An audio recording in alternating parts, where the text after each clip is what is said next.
மீசான் டிவியின் தமிழ் பேசும் உறவுகளை அன்போடு வரவேற்றுக் கொள்கிறோம். இன்றைய பதிவுல மிக முக்கியமான செய்திகள் குறித்து பார்க்கலாம். ஜனாதிபதி அவர்களுக்கு எதிராக பாதாள உலக குழுக்கள் தீட்டிய சதி அம்பலம். கடந்த கால துப்பாக்கிச் சூட்டு சம்பவங்கள் அனைத்தும் அரசியல் ஒப்பந்தம் என உளவு தகவல் வெளியானது பெரும் அதிர்ச்சியை ஏற்படுத்தியிருக்கு. பாதாள உலக குழுவின் கைகூலி சிஐடியினால் கைது செய்யப்பட்டு நாட்டுக்கு கொண்டு வரப்பட்ட சம்பவம் பதிவாகியிருக்கு. என்ன ஏது என்ற பல்வேறு செய்திகளை பேசுறது தான் இன்றைய பதிவு. வாங்க வீடியோக்குள்ள போகலாம், விரிவாக பார்க்கலாம். நேற்றைய தினம் ஊடகங்கள்ல பரபரப்பான செய்தியாக இருந்த ஒரு விஷயம் என்ன அப்படின்னு பார்த்தீங்கன்னா, பாதாள உலக குழுக்களுடைய செயற்பாடு தான். ஆட்டை கடிச்சு மாட்டை கடிச்சு மனுஷனை கடிக்கிற கதையா போச்சு. தனக்கு பிடிக்காதவங்கள்லாம் சுட்டு தள்ளி பெய்த்துட்டே இருந்தாங்க. பாரிய அளவு போதை வர்த்தகங்களில் ஈடுபட்டாங்க. இப்போது ஜனாதிபதியை இலக்கு வச்சு ஏதோ ஒரு சதி திட்டத்தை செய்து முடிச்சதான செய்தி தான் இப்போது ஊடகங்களோட கவனத்தை ஈர்த்திருக்கு. இந்த ஒரு சம்பவம் குறித்து கயானா என்று சொல்லுகிற ஊடகவியலாளர் தொலைக்காட்சி நேர்காணலில் என்ன சொன்னார் அப்படின்னு பார்த்தீங்கன்னா, மடகஸ்கரில் இருக்கின்ற பாதாள உலக கும்பல் பாரிய அளவில் போதை வர்த்தகத்தில் ஈடுபடுறவங்க, அங்கிருந்து இலங்கையில் பல்வேறு பாதாள உலக குழுக்களை இயக்குறவங்க, இவங்க ஒரு இடத்துல கூடி ஜனாதிபதி அனுரகுமார திசாநாயக்க அவங்களுக்கு எதிரான ஒரு சதி திட்டத்தை தான் இவங்க ஆலோசனை செஞ்சிருக்காங்க, ஒரு சதி திட்டத்தை தீட்டிருக்காங்க அப்படின்னு ஒரு செய்தியை அவர் பகிரங்கமாக ஊடகங்களில் சொல்லி இருந்தாரு. இந்த பாதாள உலக குழுக்கள் எதற்காக ஜனாதிபதி அவங்களை இலக்கு வைத்து இந்த சதி திட்டத்தை தீட்டினாங்க அப்படின்னு கேட்டீங்கன்னா, இப்போது பல்வேறு பாதாள உலக குழுக்களை வெளிநாடுகளில் இருந்து கைது செஞ்சு இப்போ சிறையில் போட்டாச்சு. அதுபோக அவங்களுக்காக இங்கே பணி செய்கின்ற போதைப் பொருட்களை வியாபாரம் செய்கின்ற அல்லக்கை நுள்ளக்கைன்னு சொல்லப்படுகின்ற எல்லாரையும் பிடித்து இப்போது ஜெயிலில் வச்சாச்சு. சுகபோக வாழ்க்கை வாழ்ந்தவங்க, கோடியில் சம்பாதிச்சவங்க இப்போ சொத்துக்களையும் அரசு முடக்கம் செஞ்சாச்சு. பாரிய அளவினால் போதைப் பொருட்களை அரசு கையகப்படுத்திச்சு. இதுக்கு மேலே தொழில் செய்ய முடியாத சூழ்நிலை. நெட்வொர்க்கில் இருந்த அனைவரையுமே இப்போது பிரித்து மேய்ஞ்சிட்டாங்க. எல்லாரையுமே அள்ளி கொண்டு சிறையில் போட்டுட்டாங்க. சுகபோக வாழ்க்கை வாழ்ந்தவங்க இப்போது ஜெயிலில் களி தின்ற மாதிரி, கம்பி என்ற மாதிரி நிலைமை ஆகி போச்சு. இதுக்கு மேலே இந்த தொழிலை செய்வதற்கான பணங்களும் கிடையாது, சேமித்த பணங்களும் கிடையாது, இந்த வர்த்தகத்தினூடாக ஈட்டிய கோடிக்கணக்கான சொத்துக்களும் கிடையாது. கடந்த கால பார்த்தோம் இல்லையா, பல்வேறு போதை வர்த்தகத்தில் ஈடுபட்டவங்களுடைய சொத்துக்களை அரசு முடக்கம் செய்தது. இப்போது எவ்வகையிலும் போதை வர்த்தகத்தில் ஈடுபட முடியாது, தன்னை எதிர்த்து நிற்கவனை சுட முடியாது, பல்வேறு ஆயுதங்களை கையகப்படுத்திட்டாங்க. அண்ணன்மார்களுக்காக வேண்டி இங்கே வேலை செஞ்ச தம்பிமாரெல்லாம் அள்ளி ஜெயிலில் போட்டாச்சு. அரசு பயங்கரமாக போதைப் பொருளுக்கு எதிராக பல்வேறு நடவடிக்கைகளை எடுக்குது. இதுக்கு பின்னால் வாழ முடியாத ஒரு சூழ்நிலை. கோட் ஃபாதர்களாக இருந்தவங்களை எல்லாம் அள்ளி கொண்டு சிறையில் போட்டாங்க. இதுவரைக்கும் இருந்த அரசுகள் எம் மீது கை வைக்கல, எம்மிடம் கை நட்டி பணம் வாங்கினாங்க, நான் கொடுக்கின்ற பிச்சைகளில் தான் வாழ்ந்துட்டு போனாங்க. ஆனால் இந்த அரசு நமக்கு எதிராக செயற்படுதே அப்படின்னு மிகப்பெரிய ஒரு ஆத்திரத்தில் இப்போது அனுரகுமார திசாநாயக்க, ஜனாதிபதி அனுரகுமார திசாநாயக்க அவங்களுக்கு எதிரான சதி திட்டத்தை இப்போது இவங்க வகுத்திருக்காங்க அப்படின்ற ஒரு விஷயம் தான் இப்போது தெரிய வந்திருக்கு. பாதாள உலக குழுக்களுடைய செயற்பாடு குறித்து உளவு தகவல் என்ன அரசுக்கு சொல்லியிருக்கு அப்படின்னு கேட்டீங்கன்னா, தற்காலிகமாக தமது செயற்பாடுகளை நிறுத்தி உள்ளதாகவும், கடந்த காலங்களில் நாள்தோறும் காலையில் மதியம் மாலை இரவு அப்படின்னு சொல்லி பல்வேறு சூட்டுச் சம்பவங்கள் நடந்து முடிஞ்சது. இந்த ஒரு விஷயத்தை ஊடகங்கள் எப்படி விழிச்சுது அப்படின்னு கேட்டீங்கன்னா, நாள்தோறும் சூட்டுச் சம்பவங்கள் அப்படின்ற தலைப்பில் செய்திகளை வெளியிட ஆரம்பித்தாங்க. அவ்வளவு தூரம் நாள் தவறினாலும் சூட்டுச் சம்பவங்களுக்கு பஞ்சம் இல்லைன்னு சொல்கிற அளவுக்கு சூட்டுச் சம்பவங்கள் நடந்து வந்தது. அது இப்போது இல்லாது போயிருக்கு. இந்த துப்பாக்கிச் சூட்டு சம்பவங்கள் பாதாள உலக குழுக்களுடைய சண்டை மட்டுமல்லாமல் அரசியல் ஒப்பந்தத்துக்காக செய்யப்பட்ட துப்பாக்கிச் சூட்டு சம்பவம் அப்படின்ற ஒரு விஷயத்தையும் உளவுத்துறை இப்போது அரசுக்கு சொல்லியிருக்காங்க. அரசின் மீது அதிருப்தியை ஏற்படுத்தவும், தேசிய பாதுகாப்புக்கு பிரச்சனை வந்துட்டு அப்படின்னு சொல்றதுக்கும், மக்கள் மத்தியில அரசு மீது ஒரு அதிருப்தியை உண்டு பண்ணணும் என்ற நோக்கத்துல தான் திட்டமிட்டு இந்த ஒரு விஷயம் பாதாள உலக கும்பல்களுக்கு ஒப்பந்த அடிப்படையில் கொடுக்கப்பட்டு தான் அவர்கள் சரமாரியாக இந்த துப்பாக்கி சூட்டு பிரயோகங்களை நடத்தியிருக்கிறாங்க அப்படின்னு சொல்லிட்டு அதற்கான காரணத்தையும் அந்த அறிக்கையில சொல்லியிருக்கிறாங்க.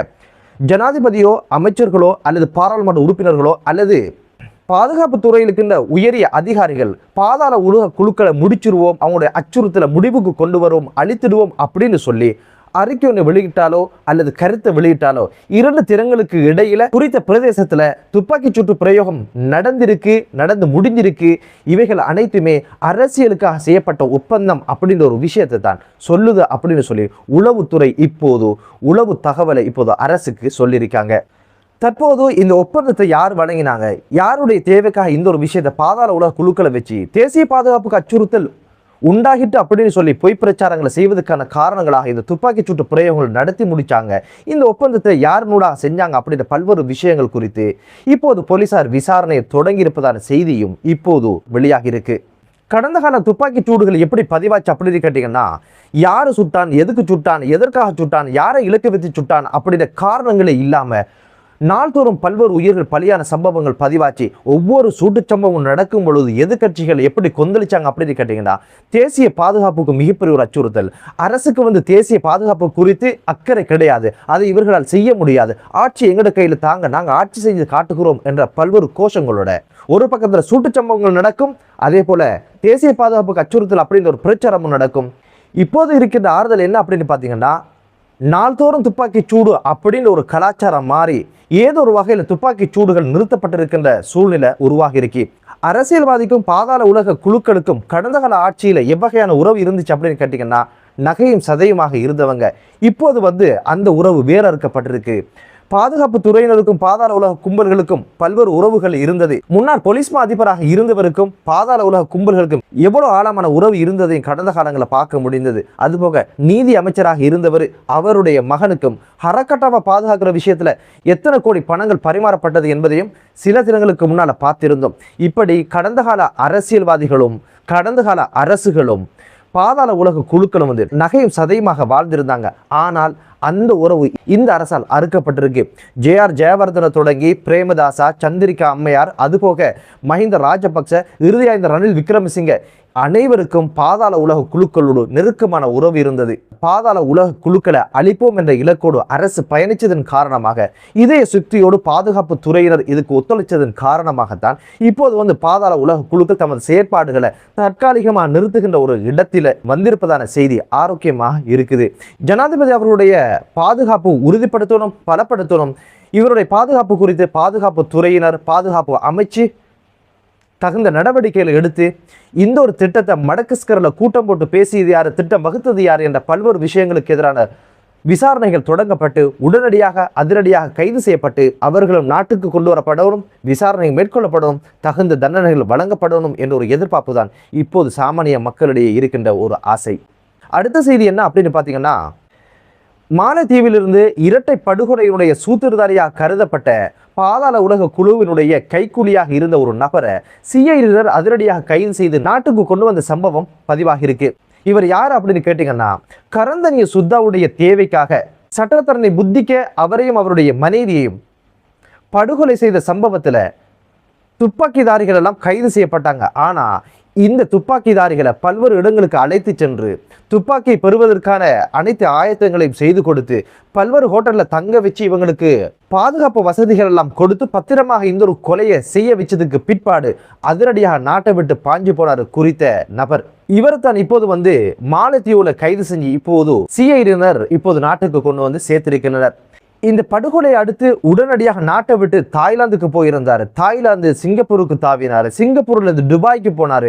ஆனால் துபாயில் அதிரடியாக பல்வேறு பாதாள உலக குழுக்களை சேர்ந்தவங்களை கைது செஞ்சு நாட்டுக்கு கொண்டு வருகின்ற சூழ்நிலையில அங்கிருந்து ஆபத்தா போயிரும் அப்படின்னு சொல்லி அங்கிருந்து மாலத்தீவுக்கு பத்திரமாக பாய்ந்து போனாரு. மாலத்தீவுல வச்சுத்தான் சிஐடியினர் கைது செய்து இப்போது நாட்டுக்கு கொண்டு வந்து விசாரணையை நடத்துறாங்க. இந்த துப்பாக்கி சூட்டுக்கு பயன்படுத்தப்பட்ட T-56 துப்பாக்கி மற்றும் பிஸ்டோல், இந்த இரண்டு துப்பாக்கிகள் குறித்து தான் இவரிடம் பிரதானமான விசாரணை மேற்கொள்ளப்பட இருக்குது என்ற செய்திகளும் வெளிவந்திருக்கு. என்னென்ன படுகொலை இவர் சம்பந்தப்பட்டாரு அப்படின்ற பல்வேறு விஷயங்கள் தெரிய வரும்.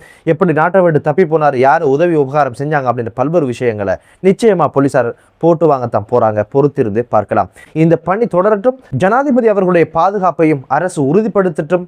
போதை இல்லாத, லஞ்சம் இல்லாத, ஊழல் இல்லாத ஒரு தேசம் உருவாகட்டும் என்ற வளமையான பிரார்த்தனையோடு மற்றொரு காணொளியிலே உங்கள் அனைவரையும் சந்திக்கும் வரை விடைபெறுகிறேன். நன்றி.